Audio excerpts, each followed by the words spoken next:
Hi, my name is Alex, and this is my lab report for Lab 1 charged tapes.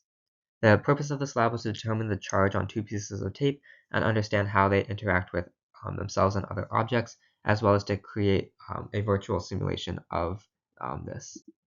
And so the findings were that the net charge of each tape was positive, with a charge of 3.497 times 10 to the negative 9 coulombs, and that the pieces of tape were deficient of 2.185 times 10 to the 10 electrons, meaning that 1 electron was stripped for every 1.6 times 10 to the 7 atoms. So some key concepts for this lab: 1, electric charge, which is just a property of matter acquired due to the presence of positively charged protons and negatively charged electrons in matter, and this is measured in coulombs. And then an electric field, which is a vector field that is propagated due to these charges. And then an electric force, which is facilitated by the presence of an electric field and can be repulsive or attractive. And on the right are just some of the equations that describe these. And then we also need to know the force due to gravity, which is just the mass of the object times the acceleration due to gravity near Earth's surface. And then we also need to know Newton's second law, the momentum principle, which just says that the net external forces is equal to the mass times the acceleration of an object, because in this lab we have a suspended piece of tape that has zero acceleration, meaning that we can set all of the external forces equal to each other. So some key assumptions in this lab was that we represent pieces of tape as a point charge, with that point charge located at the center of the tape, and that each piece of tape is identical in size and the amount of excess charge that it has, and we also ignore air resistance. So the experimental setup is preparing a base tape and then preparing two U-tapes, which are then used to interact with other objects. And then we suspend one of the U-tapes from two objects of equal height, and then bring the other U-tape below it to see how it interacts, and then we measure the displacement of the suspended U-tape.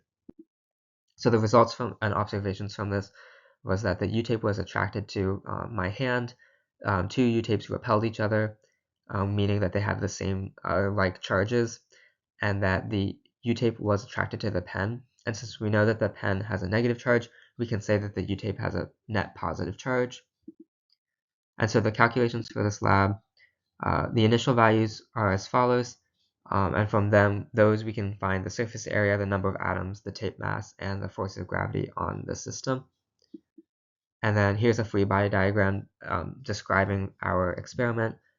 We can see that the suspended tape, which is our system, has the force of gravity acting on it, as well as the electric force of the held tape on the suspended tape. And the held tape is considered the surroundings. And the forces are both equal and opposite because it's in equilibrium. So to determine the excess charge, we use the momentum principle, and we're able to set the electric force equal to the force of gravity, and then use the equation for the electric force to solve for the charge. And then we can find the deficient number of electrons, as well as the ratio of electrons to the number of atoms. So for the first computational model, we just represent it as 2 point charges, and this is the code, and then this is the visualization and result. For the second computational model, we represent the pieces of tape as line charges, which makes it a lot more complex, but also more accurate. And so this is the code, and then the result. As you can see, the magnitude of the electric force and the force of gravity are almost equivalent. And in order for that to happen, I actually had to increase my initial guess of the total charge from the first experiment to make sure that they equaled out, because the force of gravity was initially larger than the electric force.